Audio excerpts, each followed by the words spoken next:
warahmatullahi wabarakatuh. Waalaikumsalam warahmatullahi wabarakatuh. Selamat siang semuanya. Siang. Gimana kabarnya hari ini? Alhamdulillah. Alhamdulillah sehat semua ya, baik semua ya kalian di sini. Oke, pada siang hari ini saya akan memaparkan materi dari psikologi pendidikan yang berjudul konsep belajar. Oke, di sini kalau misalnya saya saya membicarakan tentang belajar. Apa sih yang terlintas di benak kalian mengenai belajar? Ada yang tahu nggak? Apa? Ayo silahkan. Tentang proses atau individu untuk memperoleh pengetahuan. Benar. Yang lainnya? Ada yang tahu lagi? Yang tadinya nggak tahu jadi tahu. Iya.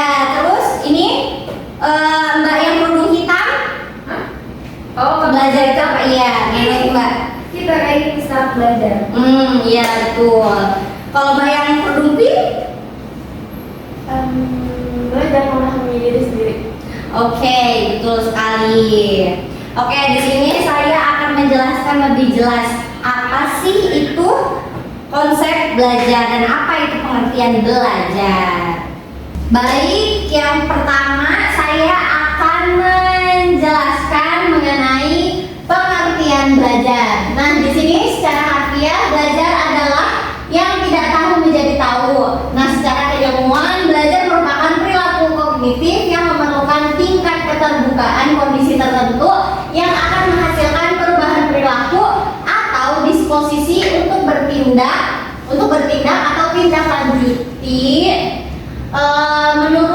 Menurut Kamus Bahasa Indonesia, belajar adalah berusaha memperoleh kepandaian atau ilmu, berarti berlatih, berubah tingkah laku atau tanggapan yang disebabkan oleh pengalaman.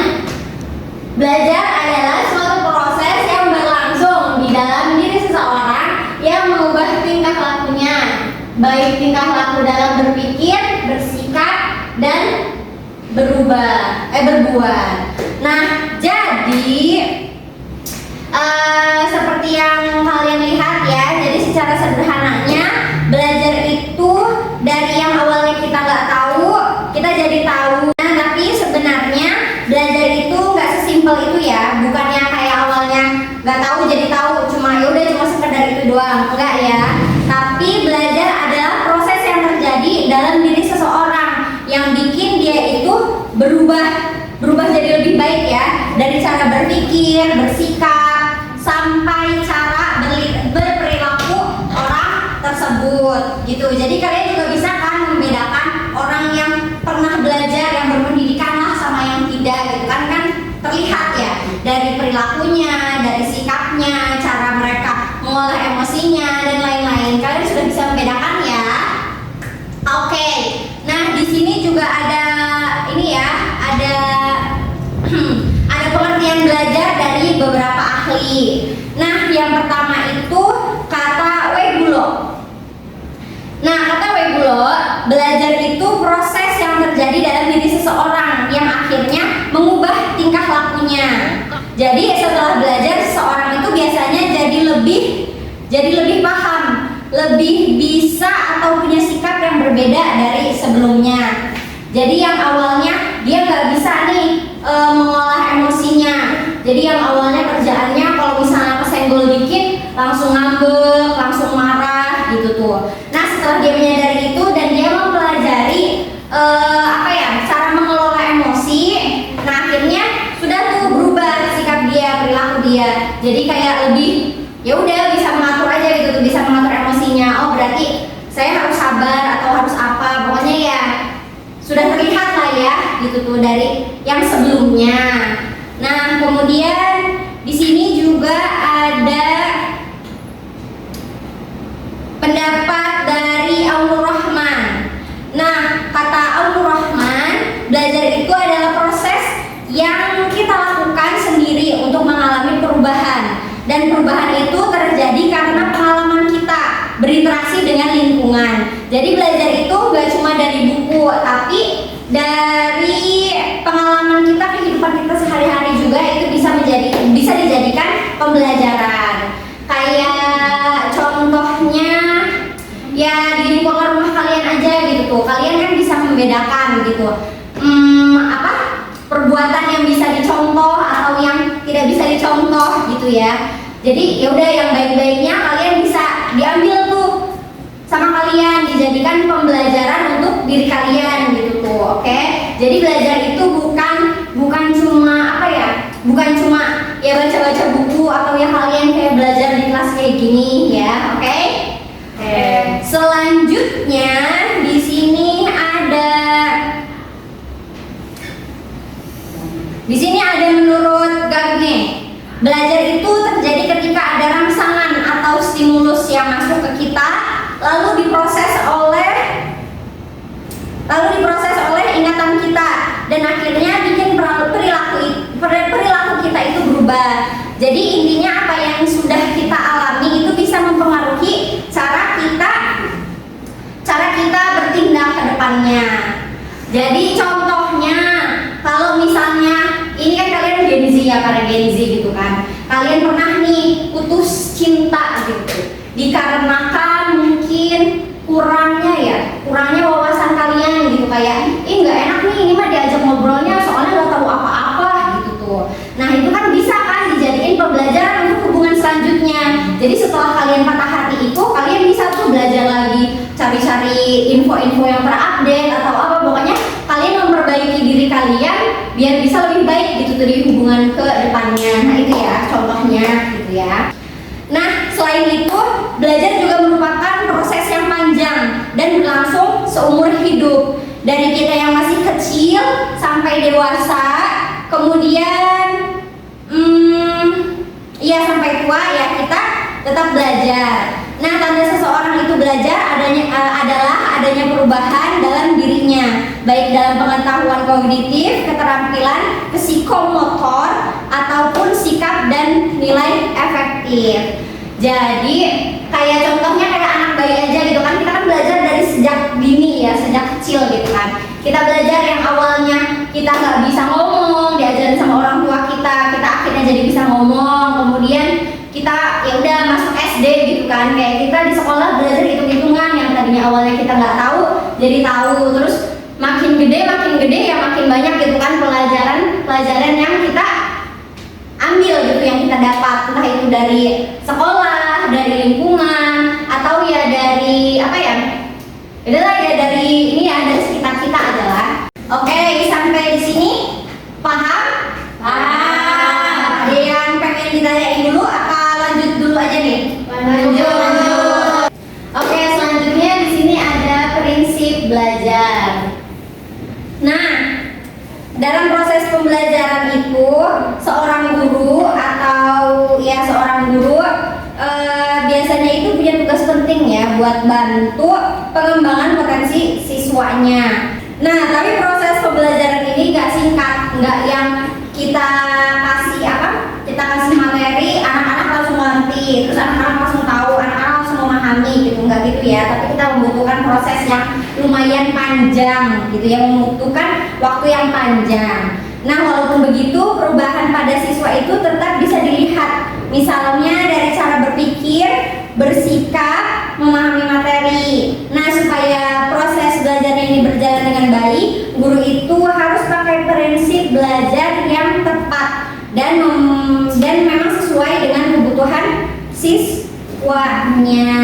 Jadi kita itu nggak bisa langsung melihat ya si ini udah bisa belum, si ini udah bisa belum. Tapi kayak kita lebih ke memperhatikan ya, memperhatikan siswa-siswa kita gitu. Kalau misalnya kita sebagai guru gitu ya, kan kita pernah mengajarkan sopan santun contohnya. Nah kan kita bisa tuh memperhatikan, oh ternyata si A mah udah mengerti nih sama pelajaran yang ada gitu kan. Jadi kayak oh berarti dia sudah memahami apa yang saya saya ajarkan. Nah mungkin kalau misalnya di CP belum, ya udah berarti nanti kita ingatkan kembali ya. Pokoknya nggak ada yang instan lah ya, semuanya ada prosesnya masing-masing gitu kan, ada waktunya masing-masing gitu. Nah menurut para ahli juga ada beberapa hal penting dalam prinsip belajar. Yang pertama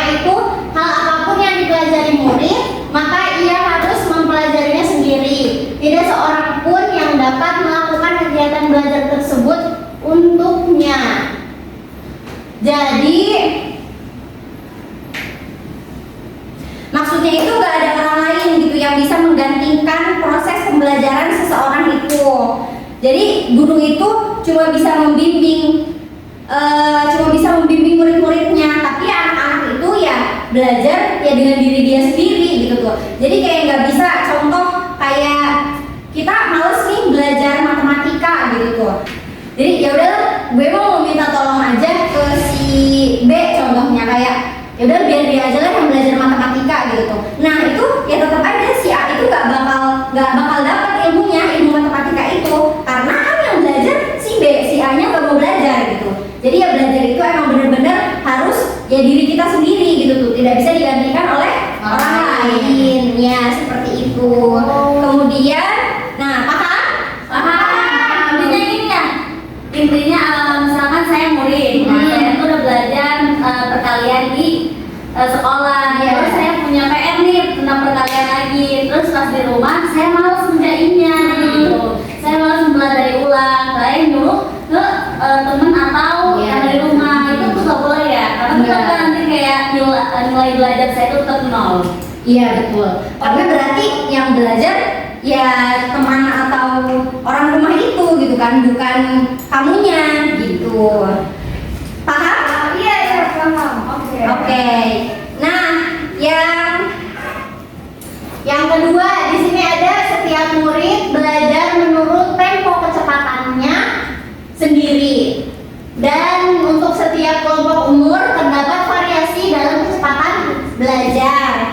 Nah, jadi setiap siswa itu punya kecepatan belajarnya yang berbeda-beda, kecepatan belajarnya masing-masing ya. Ada yang cepat paham, ada yang butuh waktu lebih lama. Jadi sebagai guru itu kita harus ngerti dan menyesuaikan cara mengajarnya. Jadi dalam satu kelas ini nggak semua murid itu bisa langsung paham gitu. Enggak, ada aja yang yang pemahamannya lah ya, yang lama gitu kan. Jadi yang harus benar-benar membimbing lebih teliti gitu ya, lebih kayak didiktein lah gitu tuh. Kan ada tipe siswa yang cuma didikte aja dia udah bisa, tapi ada juga yang kayak harus didiktein satu-satu baru dia mengerti gitu. Jadi ya semua anak itu ya, semua orang punya waktu, punya ritme belajarnya masing-masing. Jadi nggak semuanya cepat, nggak semuanya lambat. Paham? Ya, apa boleh? Itu jadi maksudnya kan di situ untuk tempo setiap kelompok umur, makanya kan ada TK, Iya, SD, betul. dan perguruan tinggi kan. Karena Iya. setiap umur tuh Beda-beda. Nah, jadi kan kayak di TK ya. Di TK kita baru diajarin angka 1, 2, 3 sampai 10 gitu ya, sampai 100 gitu. Nah, naik ke SD kita belajar ada tambah-tambahan, kali-kalian, kurang-kurangan, bagi-bagian gitu kan. Ya udah masuklah ke SMP, SMA, ada apalah itu kayak gitu. iya, ada rumus-rumusan gitu, terus udah mulai belajar yang kayak sin, kosan apalah itu, pokoknya udah ada tingkatannya masing-masing gitu, kayak dari yang mudah sampai yang susah. Iya, sudah dikelompokkan berdasarkan umurnya. Oke? Kemudian yang ketiga di sini ada seseorang murid belajar lebih banyak bila mana setiap langkah segera diberikan penguatan. Nah, maksud dari yang ketiga ini, siswa ini akan lebih cepat belajar kalau langsung dikasih penguatan, misalnya kayak dikasih pujian, nilai, feedback setelah belajar. Nah, ini bisa bikin mereka ini jadi lebih semangat. Nah, kalau misalnya anak-anak berbeda ya, pembelajaran kalau misalnya ada guru yang memberikan reward gitu, kayak yang bisa menjawab saya kasih reward gitu, kayak saya kasih hadiah, saya kasih buku atau saya kasih permen atau apalah, itu kan jadi lebih beda ya. Jadi ya anak-anak jadi lebih antusias gitu kan untuk belajar, untuk bertanya, untuk lebih aktif lah gitu di kelasnya. Nah, kalau misalnya beda ya, kalau misalnya pembelajaran yang biasa-biasa aja kali ya, mungkinnya iya monoton, jadinya kayak lebih males ke siswanya juga. malah ada yang sampai males gitu untuk masuk kelas kan. Sedangkan kalau misalnya emang ada ada motivasi, ada pujian atau yang lain-lain, itu kan jadi bikin apa ya, bikin enak kan ke kitanya juga ya. Jadi kitanya juga nggak males gitu, jadi seneng gitu untuk ketemu guru itu. Oke? Nah, selanjutnya itu yang keempat, ada penguasaan secara penuh dari sikap langkah-langkah pembelajaran, memungkinkan murid belajar secara lebih berarti. Nah, di sini maksudnya kalau misalnya siswa itu benar-benar paham tiap langkah-langkah pembelajarannya itu, maka belajarnya itu jadi lebih bermakna. Jadi jangan cuma dihafal, tapi harus dimengerti. Ya contohnya kayak ya kita di sekolah itu kan dari SD, SMP, SMA kan udah ada buku-bukunya ya. Maksudnya ada kayak kalau misalnya anak TK itu ada bacalah 1, 2, 3 gitu, ya kan? Ya. Nah itu kan ada tahap-tahapnya. Nah percuma juga kalau misalnya kita udah mempelajari buku tahap 1, 2, 3, tapi kita cuma menghafal, ya menghafal tanpa memahami maknanya itu apa, ya kita nggak bakal mengerti gitu. Iya, tetap aja kosong gitu tuh. Jadi kan kayak contohnya kayak kita ngapalin cuma anak kecil tuh biasanya gini, apa sih, angka A itu yang bentuknya kayak gini, A, B, C, D, E. Tapi mereka tuh kayak ngafalnya itu kayak cuma berurutan gitu aja. Nah, nanti kalau misalnya mereka nggak mengerti, nggak yang memahami, nggak yang benar-benar mengingat banget di ingatan mereka, jadi mereka tuh jadi lupa kalau misalnya angka itu diacak gitu. Contohnya kayak kita buat di sini huruf B dulu, nanti mereka suruh tebak gitu tuh, ini huruf apa? Nah mereka pasti bingung gitu tuh. Ini mereka mengingatnya Iya, huruf pertama itu A. Iya betul. Jadi beda ya, mengerti dan memahami ya, oke? Iya. Bisa dilanjut? Bisa. Nah selanjutnya itu apabila murid diberikan tanggung jawab untuk mempelajari sendiri, maka ia lebih termotivasi untuk belajar dan ia akan belajar dan mengingat lebih baik. Nah maksud dari poin 5 ini, kalau misalnya siswa itu dikasih tanggung jawab untuk belajar sendiri, biasanya mereka itu menjadi apa ya? Menjadi lebih termotivasi dan jadi apa ya? Mudah mengingat materinya gitu. Kayak saya memberikan tugas ke kalian, tanggung jawab ke kalian untuk mencari materi apa ya? Materi konseling gitu tuh. Dan kalian harus memahaminya. Nah, di situ tuh kalau misalnya apa ya, kalian mencari sendiri, kalian apa ya, mencari tahu sendiri kalian. Nah di situ tuh kalian jadi kayak termotivasi gitu kan, wah berarti gue harus ini nih, harus bener-bener carinya, gue harus bener-bener apa ya, memahaminya, biar nanti pas gue masuk kelas lagi, gue ketemu sama gurunya lagi kan jadi kayak ya udah, gue udah paham, gue udah punya inilah apa, ilmunya gitu. Berarti itu maksud dari diberikan tanggung jawab untuk mempelajari sendiri itu selain tadi kayak harus dikasih materi konseling itu berarti kayak pekerjaan semua ya, kayak iya. Iya betul, seperti itu. Jadi kayak kita setelah mempelajari nih konsep apa? Konsep pendidikan ini nih, konsep belajar ini nih. Nah saya memberikan PR kepada kalian gitu, kayak coba ya nanti kalian cari cara-cara pembelajaran itu seperti apa sih, metode-metodenya itu seperti apa sih gitu. Ya itu seperti itu ya. Jadi ya kalian harus bertanggung jawab dengan apa ya, tugas yang sudah saya berikan kepada kalian gitu. Paham? Paham. Oke, selanjutnya kita masuk ke dalam faktor-faktor yang mempengaruhi belajar. Nah, yang pertama di sini ada faktor internal atau dari dalam diri siswa. Nah, faktor ini berasal dari kondisi pribadi siswa. Yang pertama itu ada faktor bawaan sejak lahir atau karakter, bakat atau kemampuan dasar. Nah, faktor bawaan sejak lahir itu, jadi setiap orang itu lahir dengan karakter yang berbeda-beda. Ada yang cepat paham, ada yang lebih butuh waktu banyak, ada yang pendiam, ada yang aktif. Semuanya itu dipengaruhi oleh faktor keturunan dan juga lingkungannya.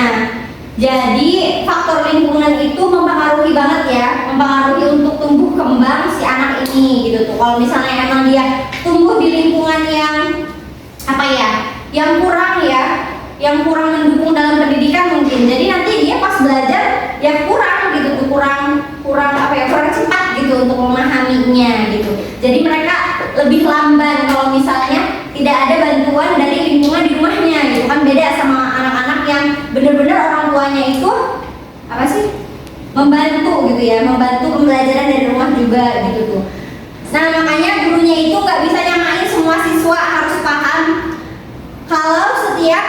anak itu unik. Jadi kalau ada siswa yang belum sesuai harapan, bukan berarti mereka itu gagal, tapi memang setiap orang itu memiliki prosesnya masing-masing gitu. Jadi nggak semuanya sama ya. Kemudian yang kedua itu ada inteligensi atau kecerdasan yang mempengaruhi kemampuan pemahaman belajar.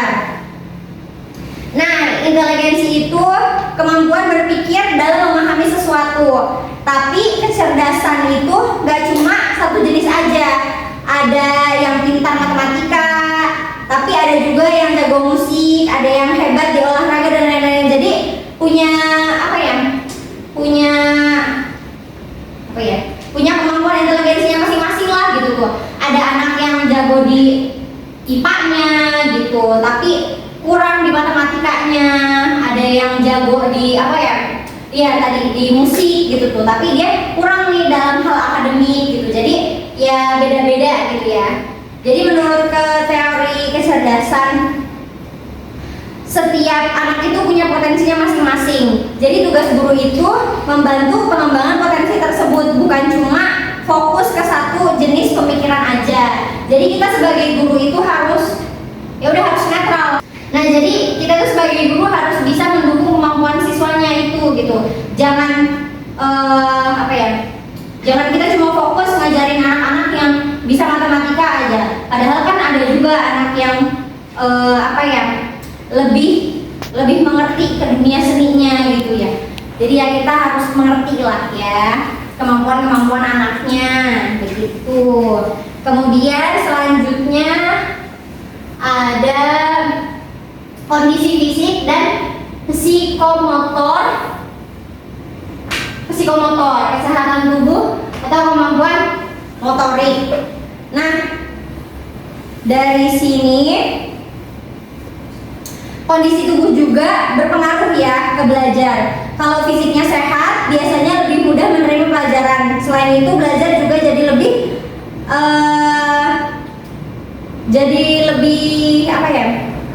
jadi lebih enak gitu tuh. Beda gitu kan kalau misalnya murid yang sakit, jadi dia itu nggak semangat gitu belajarnya, ya kan? Beda sama sama orang yang sehat ya, yang tumbuh kembangnya sehat. Dia jadi kayak gampang memahami pembelajaran, terus semangat gitu kan untuk belajar. Oke, selanjutnya di sini ada situasi emosional, perasaan senang, sedih, stres atau trauma. Nah, perasaan siswa juga berpengaruh banget ya dalam proses pembelajaran. Jadi kalau misalnya siswanya itu dia lagi sedih, merasa takut atau stres, itu biasanya susah fokus ke pembelajarannya. Sebaliknya kalau misalnya prosesnya perasaannya senang, belajarnya itu jadi lebih mudah. Jadi kalau misalnya siswa itu sedang merasa sedih gitu, kayak galau, habis ditinggal pacarnya gitu, kayak kalian habis diputusin gitu, life after break up gitu tuh. Nah, kalian kan jadi gak fokus ya belajarnya, lebih ke memikirkan si dianya gitu. Ya kenapa ya gue diputusin, kenapa ya, pokoknya jadi ya nggak maksimal lah ya proses pembelajarannya itu. Nah, beda kan kalau misalnya sama orang-orang yang happy aja gitu tuh. Jadi kan ya udah dia mah ya semangat aja gitu tuh belajarnya ya. Oke, selanjutnya di sini ada usia siswa yang mempengaruhi kesiapan menerima pelajaran. Usia juga mempengaruhi ya cara belajarnya. Anak kecil dan remaja itu punya cara memahaminya, cara pemahaman yang berbeda. Nah, dari pengalaman di masa lalu juga ikut mempengaruhi cara mereka belajar sekarang. Jadi yang tadi yang sudah saya beri contoh juga ya, kayak anak SD, SMP, SMA itu beda-beda pembelajarannya. Jadi ya sudah diatur lah ya untuk usia segini pembelajarannya seperti apa, usia segini seperti apa. Jadi udah ada tahapan-tahapannya. Terus dari masa lalu juga bisa mempengaruhi pembelajaran kita ke depannya gitu. Kalau misalnya yang dari dulunya emang gak diajarin untuk belajar sungguh-sungguh gitu tuh. Nah, selanjutnya itu ada jenis kelamin siswa.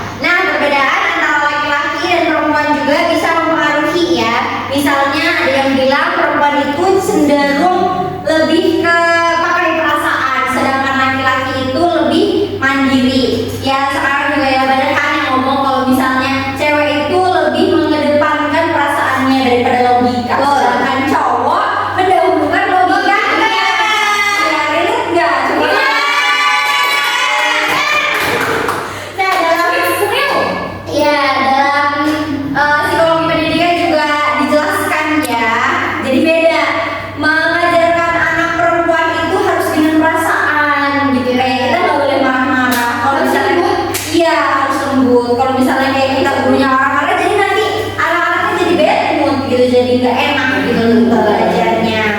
Oke, selanjutnya kita masuk ke dalam faktor eksternal. Nah, faktor eksternal itu adalah faktor dari luar diri siswa yang bisa mempengaruhi proses belajar. Jadi bukan dari dalam, kalau yang tadi kan internal itu kan dari dalam dirinya, kalau ini dari lingkungan sekitarnya.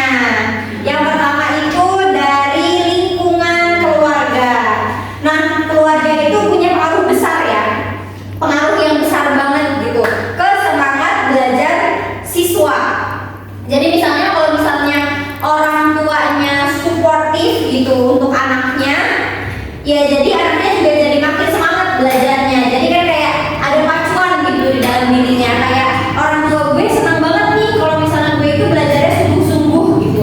Sedangkan kalau misalnya dia yang tumbuh di suasana rumah yang kurang nyaman, kurang suportif dari orang tuanya, nah itu tuh jadi apa ya, berpengaruh gitu ke pola belajar si anak ini gitu.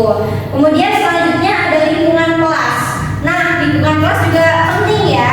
Ini tapi lingkungan kelas ini dibagi jadi dua. Ada lingkungan fisik kelas sama lingkungan psikososial. Nah, lingkungan fisik kelas itu ini kayak tempat duduk, fasilitas, kebersihan dan kenyamanan kelasnya. Nah, kalau misalnya kelasnya bersih, kelasnya rapi, nggak bau, nggak panas, terus kursi atau mejanya bagus gitu tuh, nggak rusak, itu kan bikin mood siswa juga bagus gitu tuh untuk belajar. Sedangkan kalau misalnya apa ya, fasilitas sekolahnya kurang atau kelasnya bau, kelasnya panas, itu kan jadi apa ya, merubah mood siswanya juga gitu. Jadi kayak males belajar, males ngedengerinnya, bahkan males gitu untuk masuk kelasnya karena ya fasilitasnya lingkungan kelasnya kurang nyaman gitu. Nah, kalau misalnya dari lingkungan psikososial itu berkaitan sama hubungan sosialnya. Jadi kayak antara guru sama siswanya, siswa ke siswa yang lainnya. Jadi apa ya, hubungan yang saling menghargai, hubungan yang baik gitu tuh. Jadi kan suasananya jadi lebih positif. Kalau misalnya ada sekarang tuh yang zamannya bully gitu tuh, kan kalau misalnya orang yang sering dibully jadi males kan masuk kelas, karena masuk sekolah gitu ya, karena dia lingkungan sosial dia, psikososial dia gak baik. Jadi kayak membuat dia ya bukan males lagi, malah kayak takut untuk sekolah gitu kan.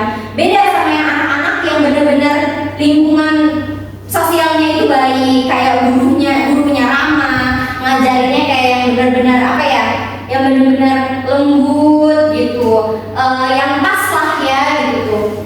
Beda gitu ya. Terus kemudian selanjutnya masuk ke lingkungan masyarakat. Nah, lingkungan masyarakat itu adalah lingkungan di sekitar tempat tinggalnya. Jadi lingkungan di sekitar tempat tinggal juga berpengaruh ke minat belajar siswa gitu. Jadi kalau misalnya kayak lingkungan siswanya kayak jelek gitu, kayak yang nggak ada yang sekolah, nggak ada yang kuliah gitu tuh, atau pada males-malesan yang kerjaannya cuma main-main, nyolong mungkin, itu kan jadi ya udah jadi nggak baik ke diri siswa itu. Sedangkan kalau misalnya kita tinggal di tempat-tempat yang benar-benar apa ya, tetangga-tetangganya pada berpendidikan, udah lulus SMA lanjut S1, S2, bahkan S3, pokoknya kayak beda lah gitu kan.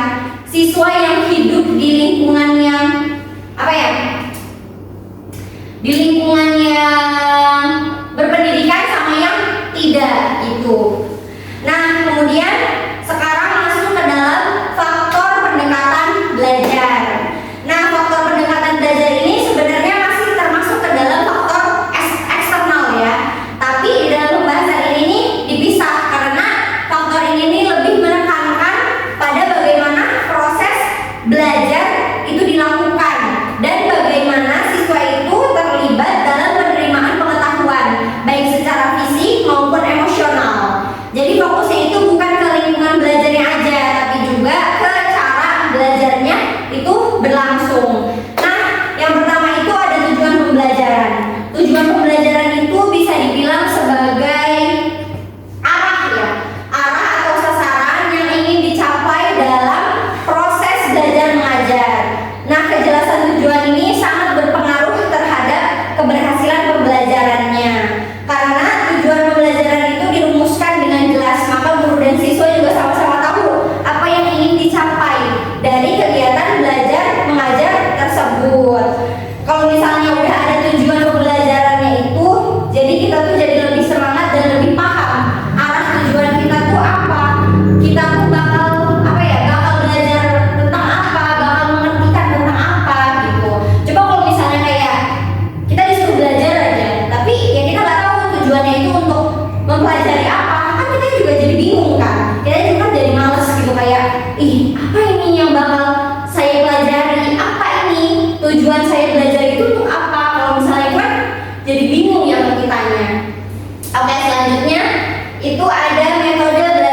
Nah, metode belajar itu merupakan cara yang digunakan dalam proses belajar mengajar untuk mencapai tujuan pembelajaran. Nah, dari setiap kegiatan pembelajaran itu pasti ada metode yang digunakan karena metode menjadi cara atau langkah yang ditempuh agar pembelajaran itu bisa berjalan dengan baik. Nah, kalau misalnya kita udah tahu tujuannya, tujuan belajar kita tuh tentang ini mungkin. Terus kayak tujuan hari ini pembelajaran kita tuh untuk mempelajari konsep pendidikan pembelajaran ini gitu. Nah, kita tinggal cari tuh metode apa yang cocok untuk apa ya? Untuk mempelajari konsep belajar ini gitu. Nah, udah ada ya, maksudnya udah ada kayak metode-metode yang biasanya digunakan oleh pengajar gitu. Jadi udah sesuai lah gitu tuh untuk tujuan belajar ini, metode apa yang akan digunakan untuk pembelajaran ini, metode apa yang akan digunakan seperti itu. Nah, selanjutnya itu ada media belajar. Nah, media belajar ini adalah perantara atau sarana yang digunakan untuk menyampaikan informasi dalam proses pembelajaran. Kata media sendiri ini berasal dari bahasa Latin yang berarti perantara. Nah, media belajar ini bisa berupa banyak hal seperti manusia, benda, atau peristiwa yang membantu siswa memperoleh pengetahuan dan keterampilan. Dalam proses belajar ini, media bisa menjadi alat yang efektif untuk menarik perhatian siswa dan meningkatkan semangat belajar mereka. Nah, jadi media belajar itu bukan cuma buku aja ya. Jadi kayak dari perilaku manusia, dari tingkah laku manusia, itu juga bisa dijadikan pembelajaran gitu. Terus kayak apa ya? Benda-benda juga bisa dijadikan untuk alat pembelajaran. Kayak contohnya tas ini aja nih. Ini juga bisa dijadikan suatu pembelajaran, kayak kita bisa belajar gimana cara membuat tas ini, gimana cara menjahitnya, gimana cara membentuk polanya, gimana, pokoknya ya semua benda itu bisa dijadikan sebagai media belajar gitu. Kemudian lanjut yang keempat itu ada waktu belajar. Nah, waktu belajar juga berperan penting ya dalam menentukan keberhasilan siswa dalam belajar. Nah, setiap mata pelajaran juga biasanya membutuhkan waktu yang berbeda-beda untuk dipahami secara tuntas.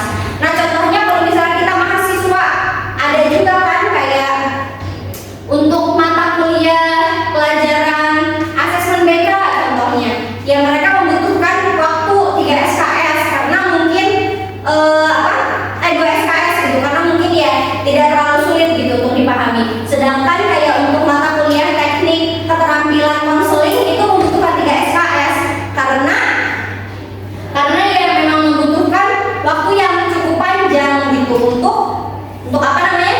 Untuk mempelajari materi tersebut. Karena kalau misalnya menggunakan 2 SKS itu mungkin kurang gitu ya, kurang untuk memahaminya lah gitu.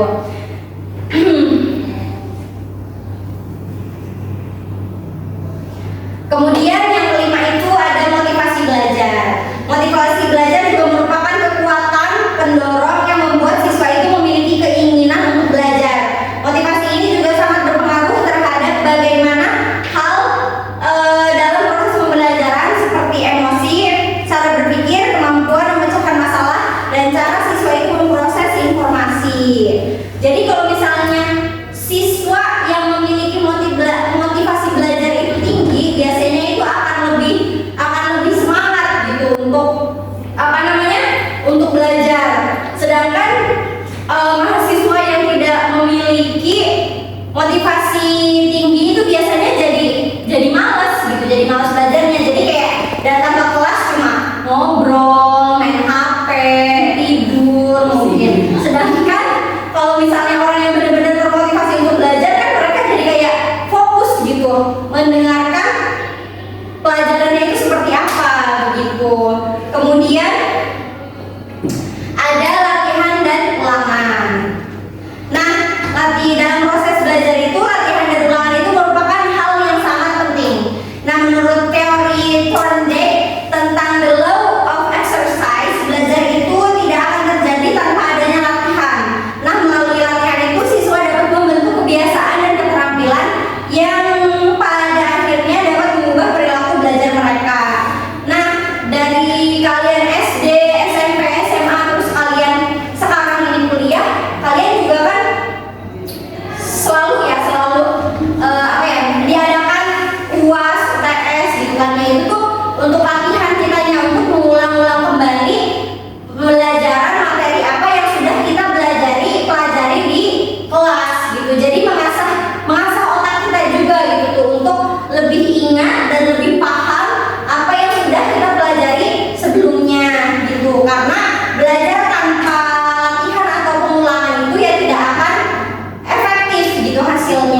Jadi harus ya ada pengulangan atau latihan untuk lebih memahami isi dari pelajaran tersebut. Kemudian selanjutnya ada bahan belajar.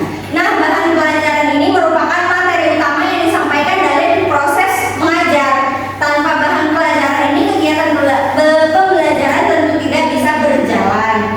Jadi kayak contohnya saya ini nih, saya di sini sedang memaparkan materi mengenai konsep pembelajaran. Nah, kalau misalnya saya nggak punya bahannya, nggak punya persiapannya, nggak punya bahan ajarnya, saya juga nanti bakal bingung gitu tuh. Apa yang bakal saya jelasin ke kalian? Apa yang bakal saya paparkan ke kalian gitu tuh. Jadi sebelum belajar atau ya sebelum mengajarkan, bahan ajaran itu penting ya dalam proses belajar mengajar. Oke, selanjutnya itu yang terakhir ada sumber belajar. Nah, sumber belajar ini adalah segala sesuatu yang dapat digunakan untuk memperoleh pengetahuan atau informasi dalam proses pembelajaran. Jadi kayak buku itu kan termasuk sumber ya, sumber belajar juga. Terus lingkungan sekitar itu juga bisa menjadi sumber bahan ajaran. Baik, sampai sini semuanya paham? Ada yang ingin bertanya? Tidak cukup. Oke, kalau begitu saya sudahkan pertemuan pada siang hari ini. Semoga ilmu yang sudah saya paparkan kepada kalian bisa bermanfaat. Amin. Amin. Baik, saya minta maaf ya, kurang lebihnya saya mohon maaf. Mungkin ada perkataan atau tingkah laku saya yang kurang mengenakan ya. Iya. Wassalamualaikum